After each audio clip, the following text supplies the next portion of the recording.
அன்னப்பறவைகள் உலகில் உண்மையான காதலின் சின்னமாக கருதப்படுகின்றன. ஏன் தெரியுமா? இறுதி வரை பாருங்கள். அழகுடன் நீரில் மிதக்கும் அவற்றின் காதல் வாழ்க்கை இயற்கையின் கவிதை போல் இருக்கிறது. அன்னங்கள் பெரும்பாலும் வாழ்நாள் முழுவதும் ஒரே துணையுடன் இணைந்து வாழ்கின்றன. ஜோடி அமைந்ததும் அவை பிரிவில்லாமல் ஒன்றுக்கொன்று அன்பும் ஆதரவும் பகிர்கின்றன. இணையை தேர்வது மிக அழகான நிகழ்ச்சி.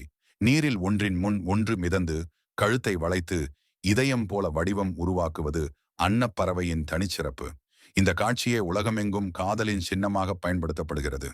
இணை உறுதி பெற்ற பின் இருவரும் சேர்ந்து கூடுகளை அமைத்து முட்டைகளை காக்கின்றனர்.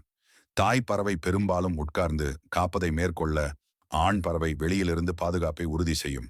குஞ்சுகள் பிறந்ததும் அன்ன தம்பதிகள் இணைந்து அவற்றை கவனிக்கின்றனர். தாயின் முதுகில் குட்டிகள் அமர்ந்து பயணிப்பதும் தந்தையின் பாதுகாப்பும் குடும்ப பாசத்தின் உண்மையான உருவகமாக விளங்குகின்றன. அன்னங்கள் துணையை இழந்தால் பல நேரங்களில் மறுபடியும் இணையத் தேர்வு செய்யாமல் தனிமையில் வாழ்வதும் அவற்றின் ஆழ்ந்த காதல் மற்றும் நம்பிக்கையின் சான்று ஆகும்.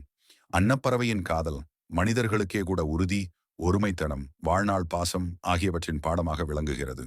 நீர்நிலைகளில் அமைதியாக மிதக்கும் அவற்றின் இரு வெண்மையான உடல்கள் காதல் என்ற புனித உறவை நினைவூட்டும் உயிருள்ள சின்னமாக திகழ்கின்றன.